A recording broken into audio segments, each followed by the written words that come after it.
the Falkin Around podcast. Hope you're having a good one. As we record this, if you're joining us live, thank you. If you're catching us on one of our many recorded outlets, thank you as well. It is Tuesday morning, the day after the Home Run Derby, the day of the Major League Baseball All-Star Game. Couple weeks till we get into NFL training camps. We do have some NFL to discuss today. We're only a few weeks away from the Olympics and Team USA in basketball, a sport we used to dominate like no other, and we might have some issues there. Talk about that as well.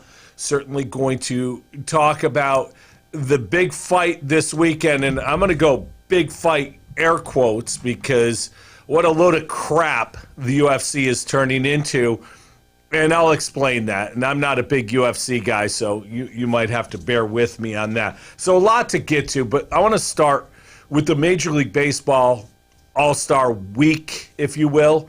This is the worst week of sports that there is, because if you think about it, tonight's the All-Star Game, tomorrow's Game 4 of the NBA Finals. Thursday, there is a smattering of baseball games, but the reality is there isn't a whole lot going on this week. So while we get to this point every year, this year because of COVID and things starting later, there are some things going on. The British Open, yes, I still call it the British Open, not the Open Championship like golf snobs do. The British Open goes on this week. So there are some things. There's a little more than normal. But traditionally, this is the darkest week sports-wise.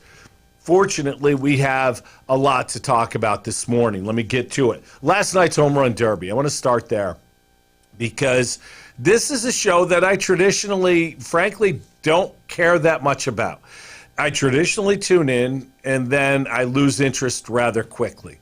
There are a few things this time that were different for me. One, Shoehei Ohtani, and I'm going to get to what went on with Stephen A. Smith's comments. I'm going to certainly talk about that. But Shohei Ohtani is, to me, the guy now that you tune in to see with baseball. There are certain guys through time, if you're standing in a bar talking to somebody and a baseball game's on and a certain guy comes up to bat, you kind of stop the conversation, look up at the TV, and pay attention. Shohei Ohtani is that guy. There haven't been a ton of those people that you look at as different than everybody else. Fernando Tatis Jr., I want to watch him play. He's a different guy than most major league players. Ohtani, what he's done both on the mound and at the plate has made him a fascination. I think also the fact he plays on the West Coast, where here we live on the East Coast, we don't see Ohtani all that much.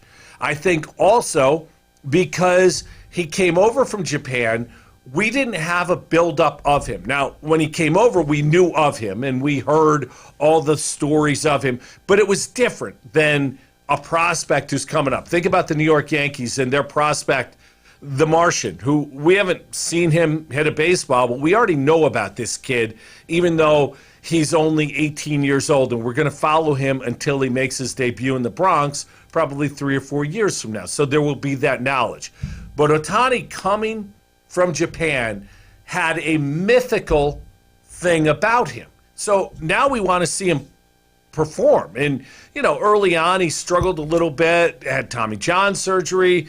This year, though, what's gone on with him, the 31 home runs, the starting the All-Star game on the mound as well as batting leadoff, the fascination coupled with the fact he's a young guy who runs really well and seems to have a very affable personality.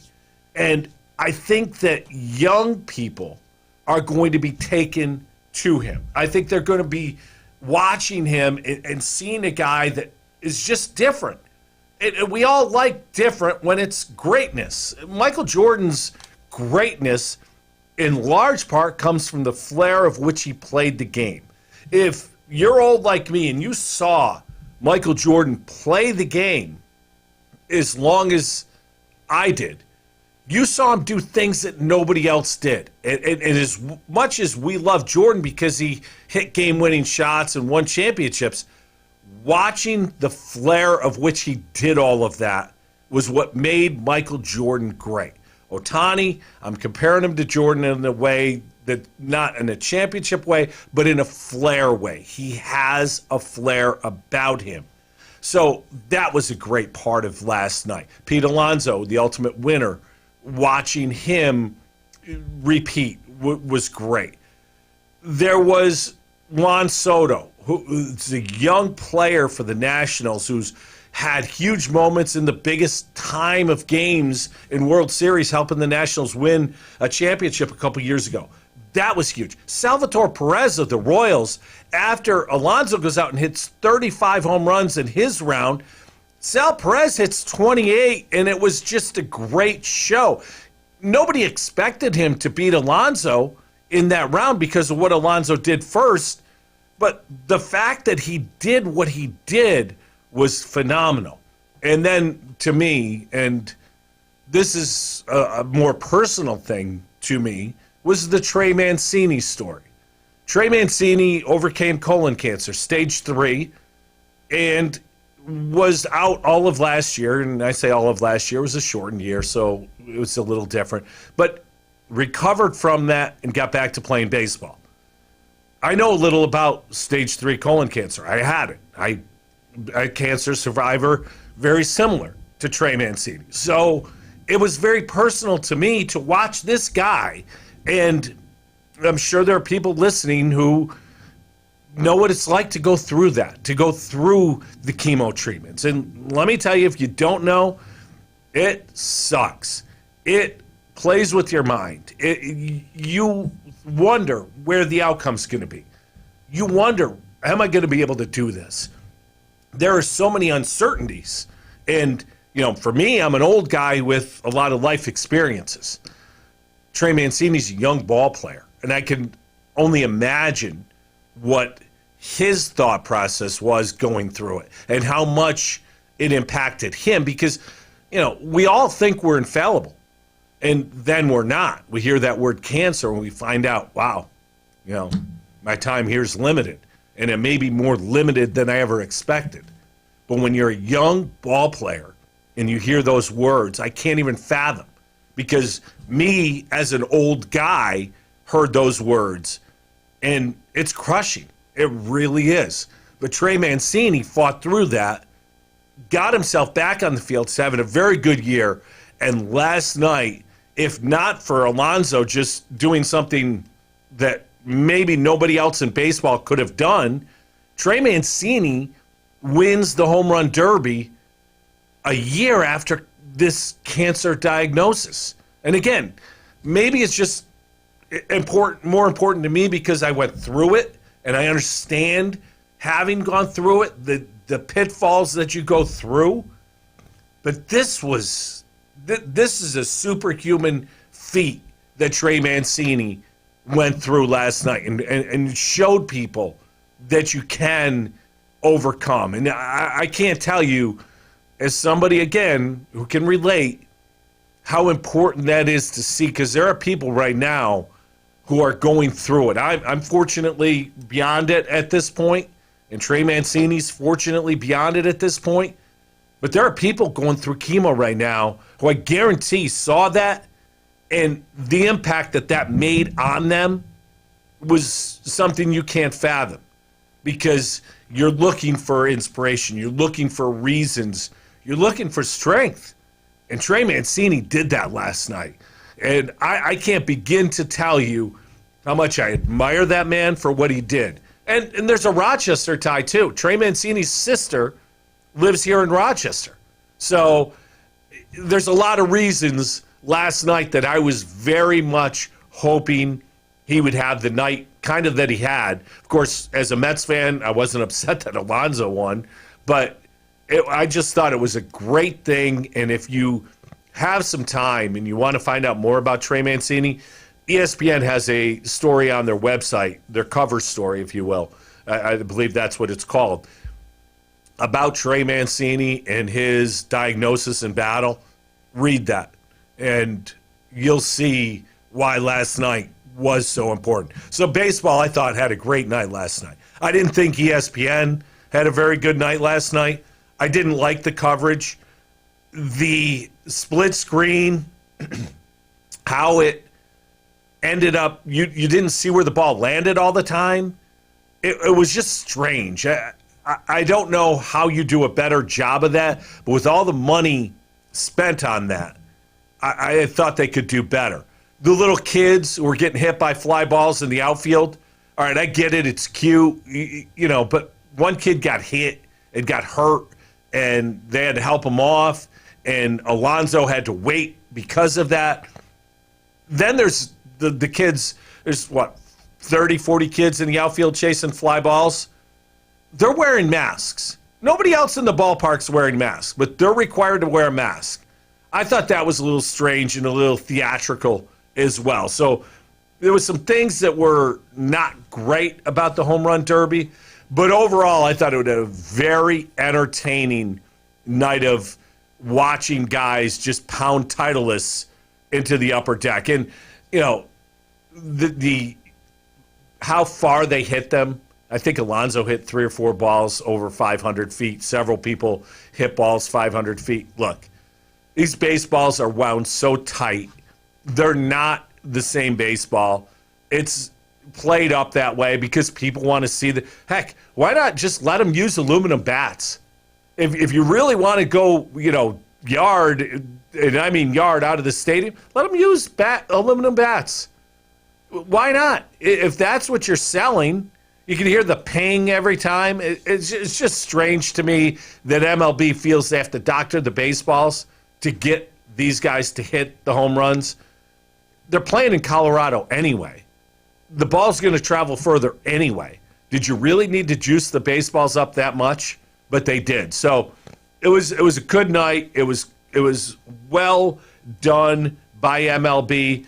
Of course, I got to point this out, and it's a story that I don't think has gotten really enough publicity. First up, the game was supposed to be in Atlanta.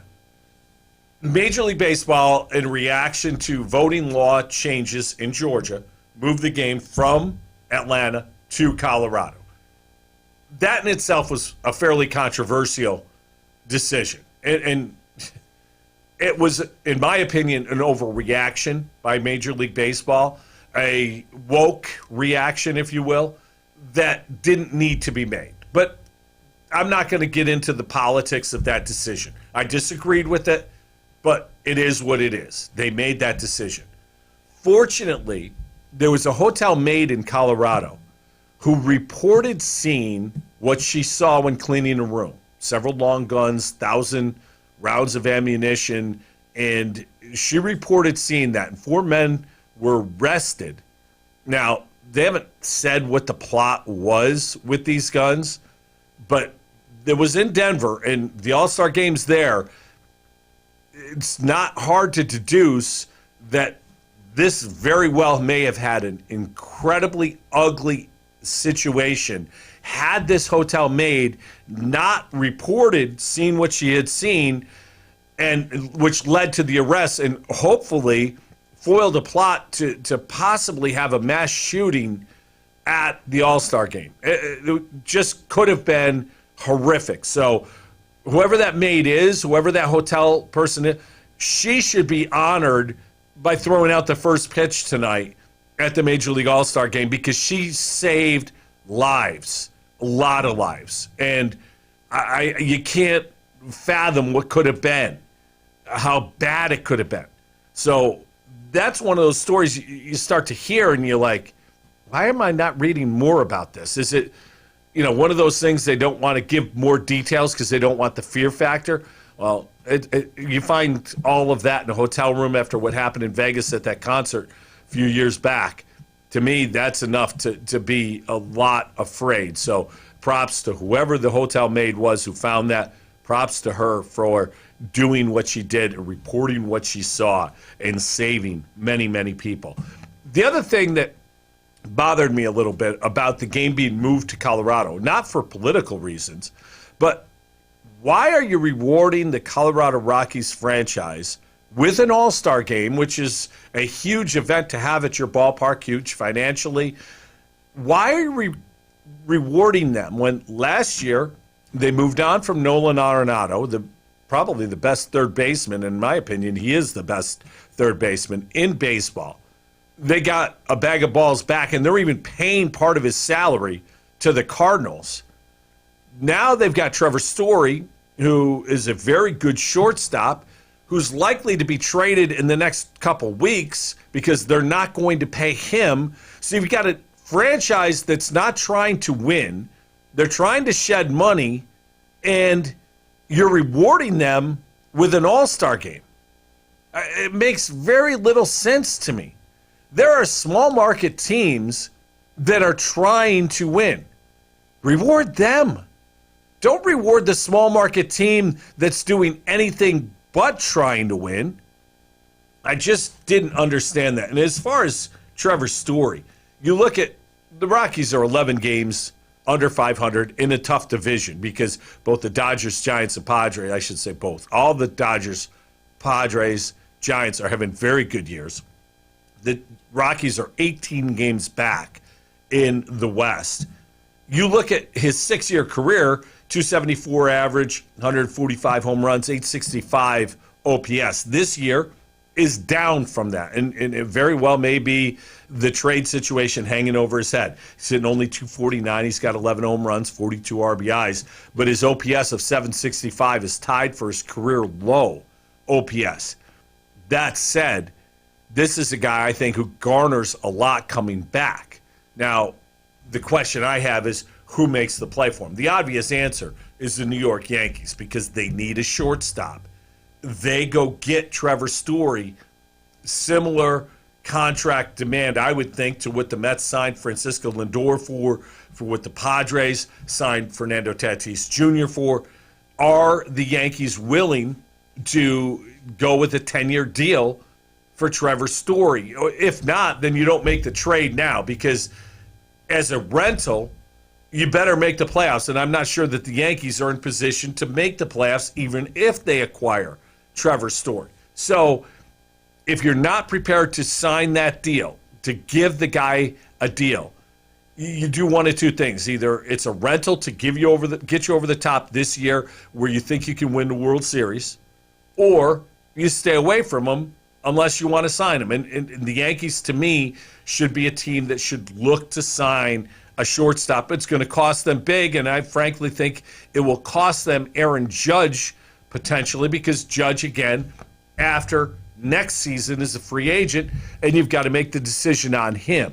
So can you have three $30 million players? Remember, Giancarlo Stanton, already a $30 million player. So we'll see how that plays out with Trevor Story. It's going to be a very interesting thing to keep monitoring.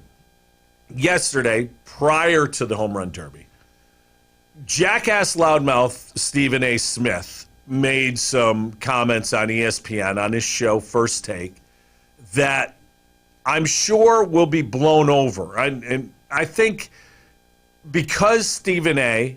is the highest paid employee at ESPN, and he's also the reason I don't watch ESPN anymore. Frankly, every time he comes on, I love the Scott Van Pelt show, the Sports Center at night. It's honestly the best thing ESPN does. Unfortunately, right now, because the NBA Finals are going on and that's Stephen A's bag, he has Stephen A on there every night. I don't watch the show. I cannot listen to this man because he doesn't do his research, and he says things that just simply shouldn't be said, and he did so yesterday. Twice, actually. But the biggest thing he said yesterday, the more important thing that he said, was in talking about Shohei Ohtani.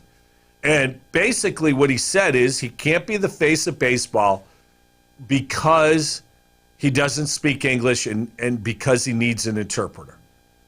And you would think a person who is of color would know better than to say something so ignorant.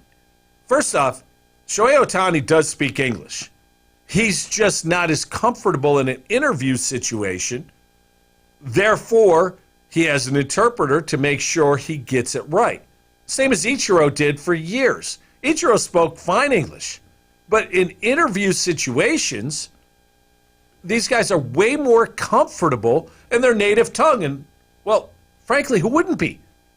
If I spoke a second language and I was being talked to so the entire world could hear me, I would want to make sure I knew that language down, and I wouldn't want to miss something.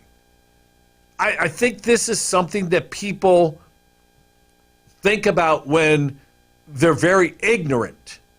You don't speak the language, get the hell out. Well, that's a great way to think if your mindset is that of a 1920s American. It's 2020. Let's show a little, compassion. Let's show a little foresight. Let's be accepting. This is the great melting pot, is it not? Isn't that the point of all this? So for Shohei Ohtani to not be the face of baseball because you don't like the fact he uses an interpreter, that's a you problem, not a Shohei Ohtani problem. You tell me that some little kid who is watching Ohtani hit bombs and then go out on the mound and flame guys gives a rat's ass that he uses an interpreter. Think back to your childhood and think back to the guys that you loved as a kid. Did you know what they sounded like? Did you ever listen to them interviewed? I don't know. Tom Seaver, I grew up a Mets fan, and Seaver was the franchise. I don't know that I ever heard Tom Seaver speak until he became part of the broadcast team for the Mets for a little while. I think that was the first time I ever heard Tom Seaver speak. Didn't take away from the fact that I enjoyed watching him pitch. As a little kid, and that's what marketing for baseball needs, is to get little kids on board because they become old men like me who watch baseball. You don't care what a guy sounds like when he talks. You just want to watch him play. And think of the great, diverse young talent that is in the game right now. Vlad Jr., Fernando Tatis Jr., Ohtani. These guys are very diverse. And guess what? They're great, and they're fun to watch. And they can't be the face of baseball because they need an interpreter? If Stephen A. Smith wasn't a person of color, he would be fired today. He would be out of a job. But instead, he will go on the air. He's probably on the air right now as we speak, backpedaling and spinning this in a way that ESPN's going to just gloss over it. But if it was a different member of the ESPN family, if it was Max Kellerman, the guy who sits on the other side of the table from that blowhard, if it was Max Kellerman, he'd be off the show, he'd be fired, he'd be gone. But Stephen A. is the golden boy. He can do no wrong. This comes a day after he said things about the team that beat Team USA in basketball. It was incredibly disparaging. Nigeria beat Team USA. Nigeria has guys with names that are tough to pronounce. Michael Benajay, remember that guy from Syracuse? He's on that team. You look at the spelling of Benajay and you go, how do I say this name? Stephen A. tried to make jokes about it. How about give this team credit for just kicking the crap out of an American team that should have beat him by 50? So Stephen A. now 2 days in a row has gotten away with something that would get another person fired. Again, this is a man who makes $12 million a year. I remember a few years back when, and I'm going to get to Connor McGregor eventually, but when McGregor and Floyd Mayweather, who is just a piece of crap, several domestic violence arrests, one of the worst human beings walking the face of the earth. Anyway, Mayweather was fighting McGregor, and this is a big money event for ESPN. And they sent Stephen A. to hang out with him and do a story on him. I found that revolting. You're glorifying a scumbag who is a serial domestic violence individual. Stephen A. goes along with it. And again, ESPN, for all its wokeness, has a couple different sets of rules. And if you don't have a problem with that, well, that's fine. I do. And it's why I very rarely watch ESPN. I watch very limited things on ESPN and watch only live games and Scott Van Pelt on ESPN. I simply can't take it. And I'm not a big political person, but right is right and wrong is wrong. And if you're going to be all about doing things right, then do it right. Don't be a hypocrite. And I find ESPN incredibly hypocritical. And again, this whole thing with Stephen A., it's going to go away. You watch. Today, he did issue a very nice apology last night. I'm sure his people in ESPN got together and wrote this out last night, and it was a good apology. And I'm sure today he'll have another good apology. But it doesn't take away from what he said. And oh, by the way, the fact that Shohei Ohtani is the face of baseball, let me see. If you're a brand and all of a sudden you can become a global brand, you think people in Japan weren't up last night watching the Home Run Derby to watch their hero play?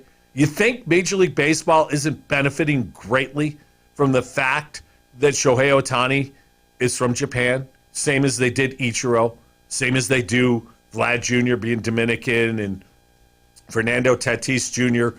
being from the Dominican, having roots, I should say, in the Dominican with his dad. You're telling me that's not a benefit to the globalization of Major League Baseball? I think Stephen A. needs a geography lesson, and I think he needs a lesson in compassion as well. And hopefully ESPN gives it to him, but I'm not holding my breath for it. Moving on to the NFL. The ESPN, ironically enough, polled 50 executives, coaches, scouts, and came up with a ranking of their top 10 quarterbacks. The top 10 list went like this. Patrick Mahomes, number 1. Aaron Rodgers, 2. Brady, 3. Russell Wilson, 4. Josh Allen, 5. Stafford, 6. Dak Prescott, 7. Lamar Jackson, 8. Justin Herbert, 9. Kyler Murray, 10. First, I must point out that Deshaun Watson, who on a similar list last year was number 4. Deshaun Watson was taken off the ballot because of the uncertainty of his availability following the accusations that 20-some-odd massage therapists have accused him of sexual assault. It's a problem. So here's this list, and obviously what we want to look at is the person at number 5, Josh Allen. And the question is that the right spot for Josh? Is it too high, too low? Well, Patrick Mahomes, number 1's a no-brainer. To me, that's easy. Aaron Rodgers, number 2, again, easy. Brady, 3, you look at what he did last year and winning the Super Bowl with the Buccaneers. It's just incredible. At age 43, to be able to do what he's doing, belongs at 3. Russell Wilson at 4. He's not a one-man show anymore. He was, but now with DK Metcalf, Tyler Lockett, they've got a nice receiving core up there. Still need an offensive line and a running game, and that would be a nice thing for Russell Wilson to have. But he is an incredible athlete, an incredible quarterback. He belongs there. Josh at 5. Is Josh Allen better than Matthew Stafford, who's at 6? So let's start with this discussion. Stafford, I think, is very underrated because of where he played and the success that the Lions had, or lack thereof. I'm looking forward to seeing what Matthew Stafford will do this year, playing for the Rams and playing for Sean McVay, having the wideouts that he's going to have. I think it's an opportunity for the Rams, especially with Cam Akers and the offensive line. They should be able to run the ball. I think Stafford's going to have a great year this year. It'll be fun to watch. That said, Josh Allen's 1 year versus Stafford's 8-9 years. I think Stafford's more of a sure thing at this point than Josh Allen. Dak Prescott, I thought, was very high on this list. This year's a big year for Dak. He finally got paid. Well, last year he got paid as well, but it was on the franchise tag. But now he's got a long-term deal. It's going to pay him $40 million a year. He's got to justify that contract. He's got the weapons around him. If the Cowboys aren't a 10-win team, Dak Prescott goes down as one of the more overpaid players in the NFL. Who would you rather have for this year, Dak Prescott or Josh Allen? I'd rather have Josh Allen for this year. I think there's more potential upside for Josh Allen. Now, if you're asking me, Who's more of a sure thing? It's Dak Prescott, because I have more of a body of work to choose from. I know what he can do. Lamar Jackson or Josh Allen?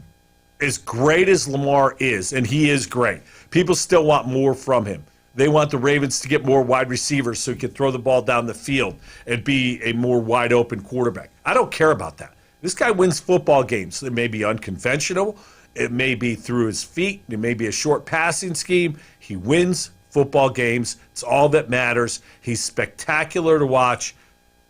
He's done it longer and more consistent, but I'd rather have Josh Allen because, again, the one thing I haven't seen Lamar do, and the one thing to me that great quarterbacks have to do, and Josh Allen has done this, is the ability with a minute and a half left, you need a touchdown, drive your team down the field through the air, and get that touchdown to win a game.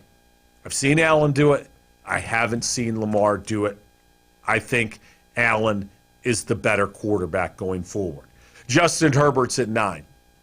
Justin Herbert's very similar to Josh Allen in many ways.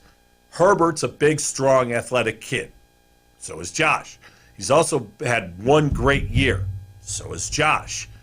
The question is, who do you believe more this year?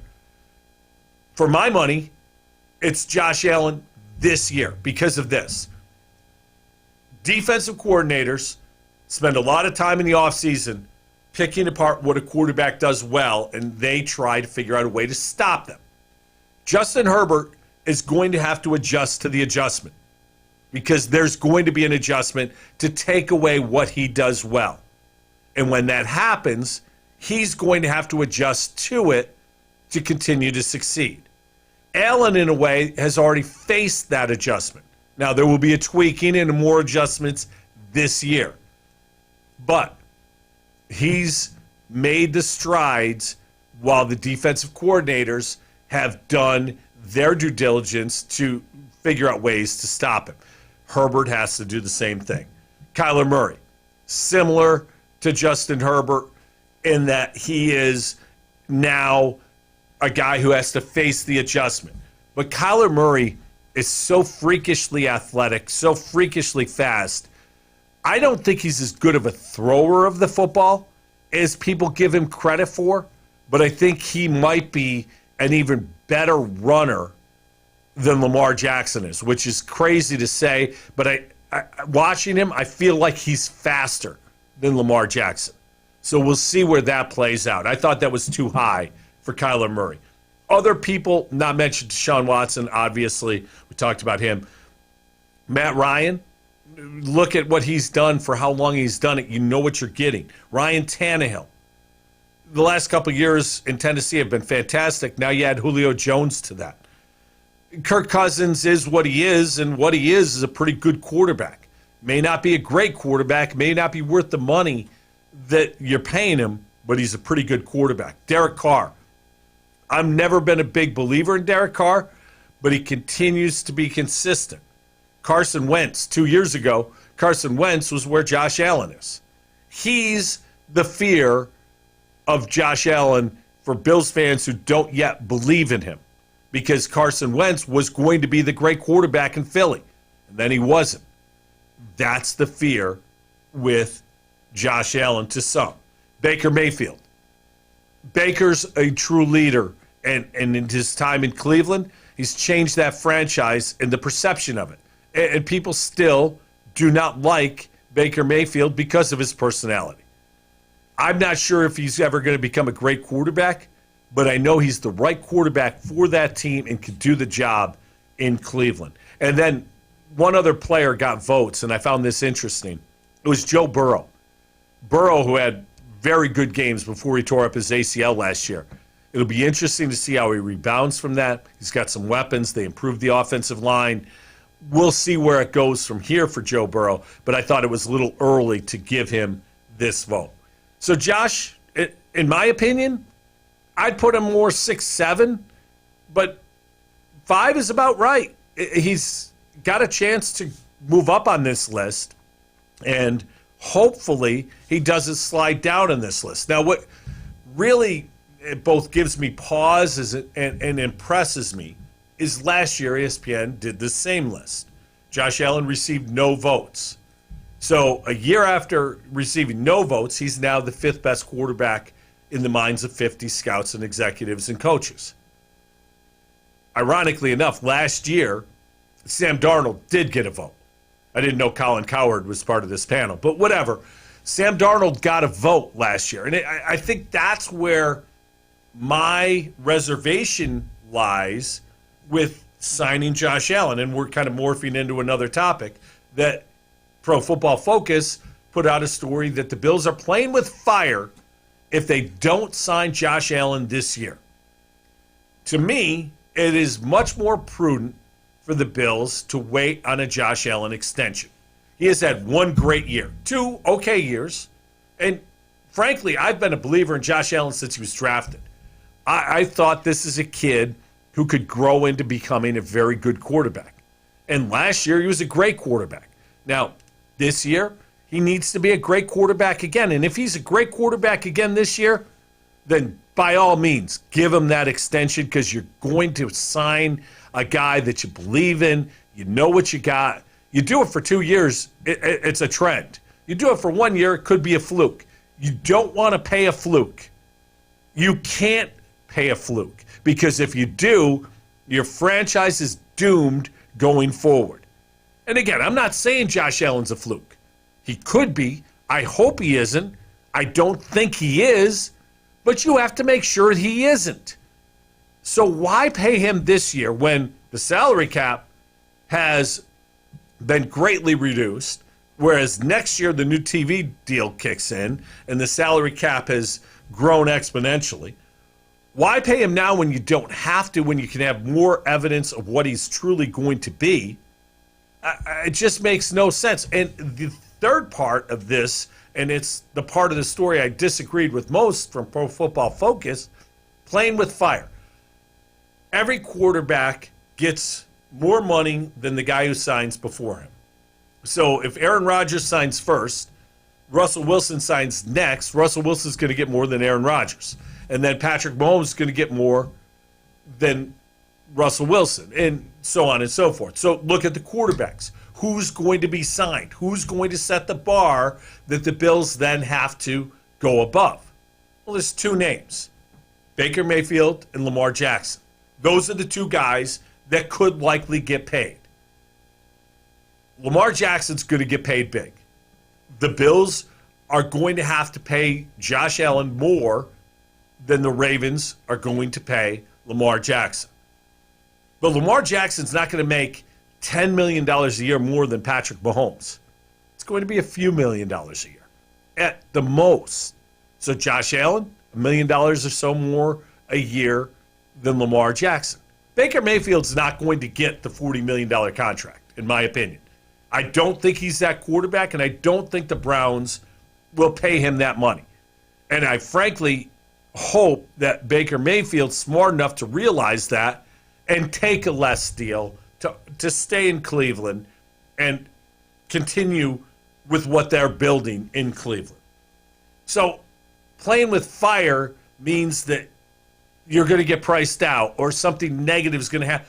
I don't see that happening in this situation. The quarterbacks on that list that I read, they've all been paid.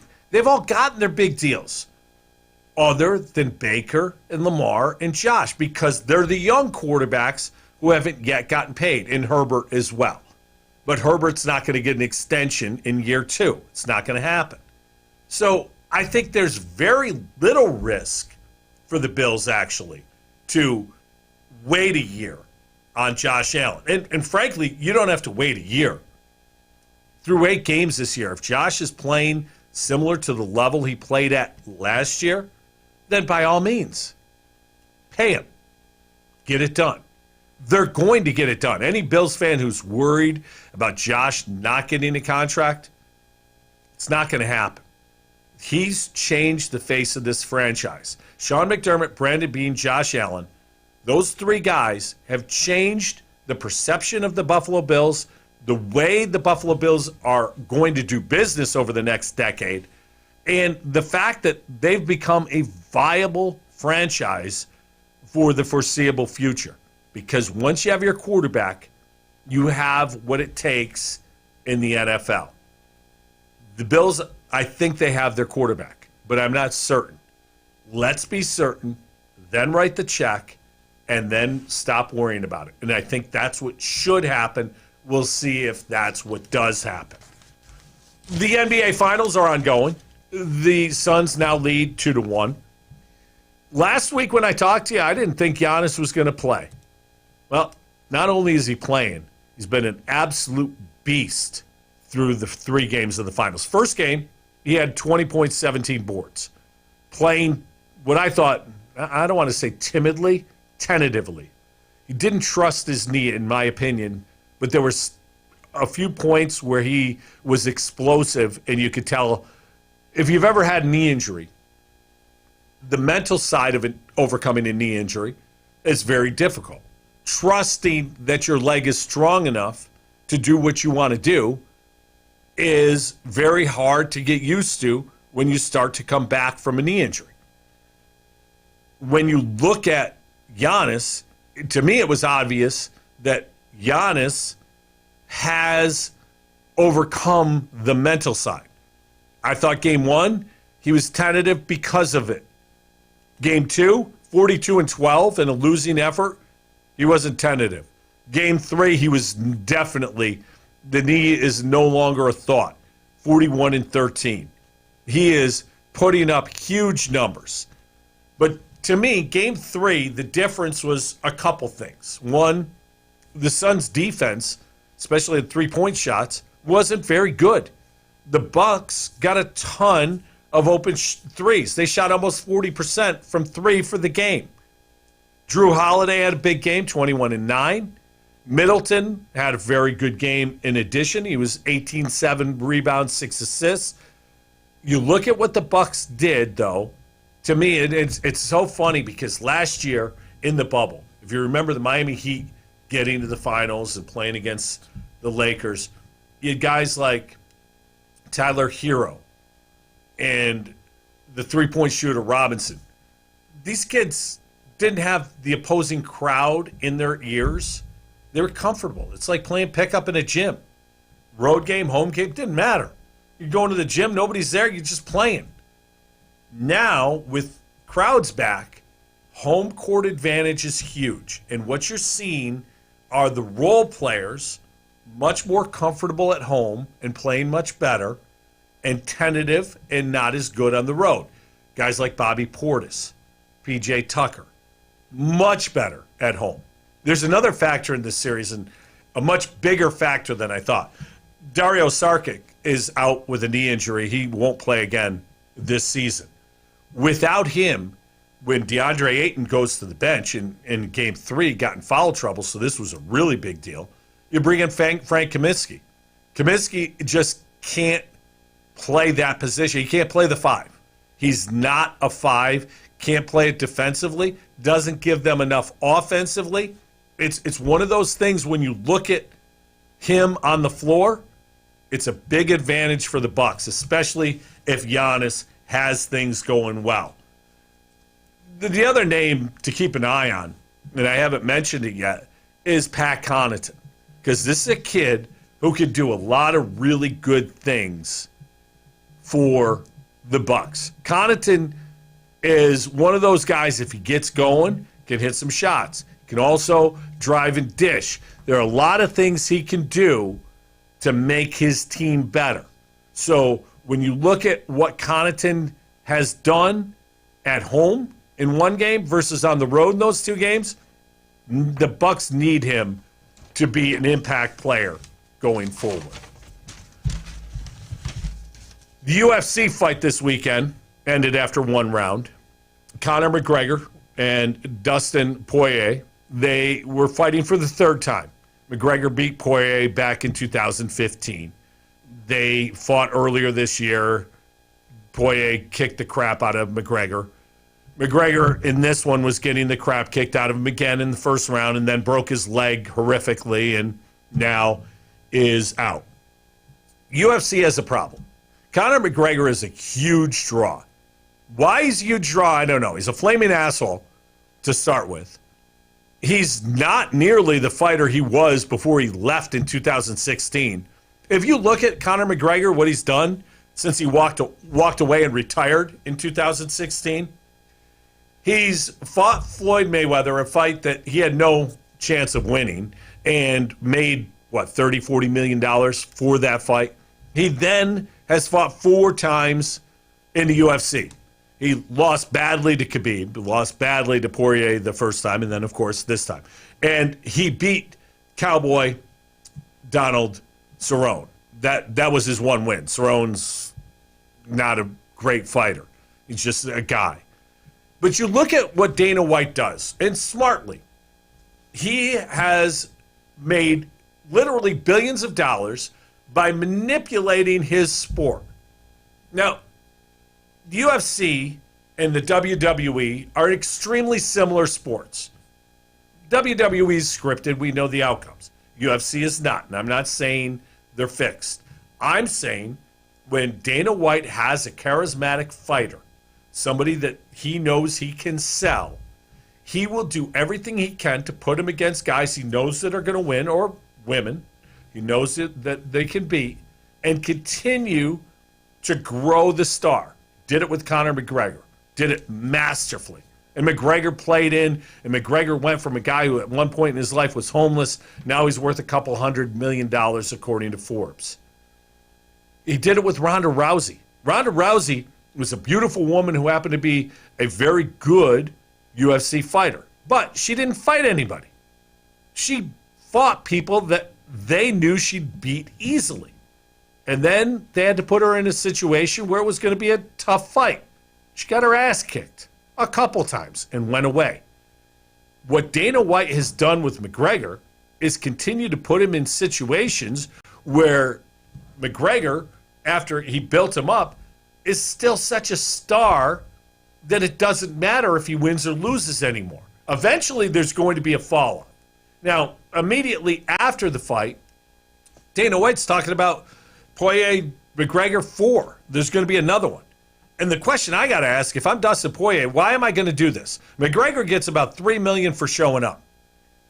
Dustin Poirier's net worth is estimated to be between $4 and $6 million.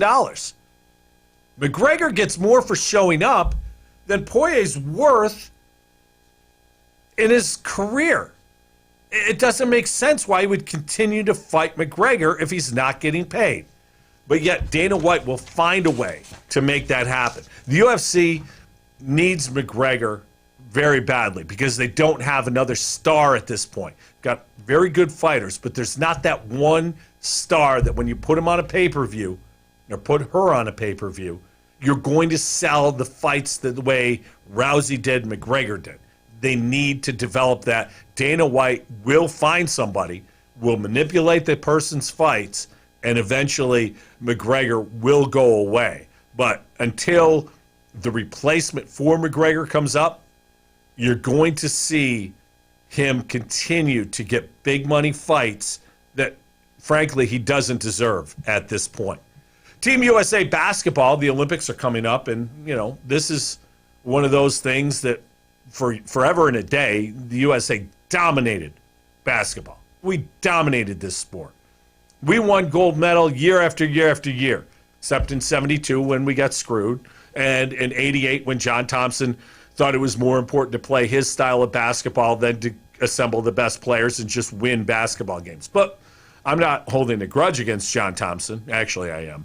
But it changed the way basketball was. And then the Dream Team came along in 92, and ever since then, it's been trying to recreate a Dream Team using NBA players. Well, this group of NBA players, including Damian Lillard, Kevin Durant, Jason Tatum, Jeremy Grant from Syracuse, there's a lot of really good players on this team. They lost to Nigeria. Think about that. Team USA basketball. And I don't care if it's Kevin Durant and a bunch of college kids, D1 college kids. They lose to Nigeria. That's one thing. Last night they lost the second game in as many attempts, these exhibitions, to Australia. Australia doesn't have Ben Simmons, who's the best player from Australia, but they don't have him. And I know, insert your Ben Simmons joke here, he's the best player from Australia. He's not playing for the Australian national team. And yet they beat the U.S. Do you not think this is a big deal? The U.S. in its last 56 games, exhibition games, prior to this 2-game stretch, was 54-2. 54-2. They're now 0-2 this year. They play a game again tonight against Argentina. Argentina's got a good team. But this shouldn't matter. I'm shocked to think that the U.S. team is going to go to the Olympics and have to battle to win a gold medal. It should be a walkover to get this. And yet it's not.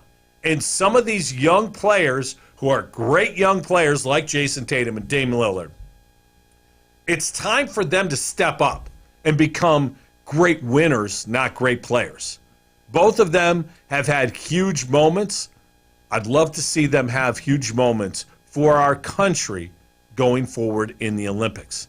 One last thing today, and I haven't talked about this, and it's Sha'Carri Richardson, the young woman who won the women's 100-meter dash at the U.S. Olympic trials, subsequently tested positive for marijuana and was banned from the Olympic team. And a huge outcry about that because she tested positive for what's clearly not a performance-enhancing drug.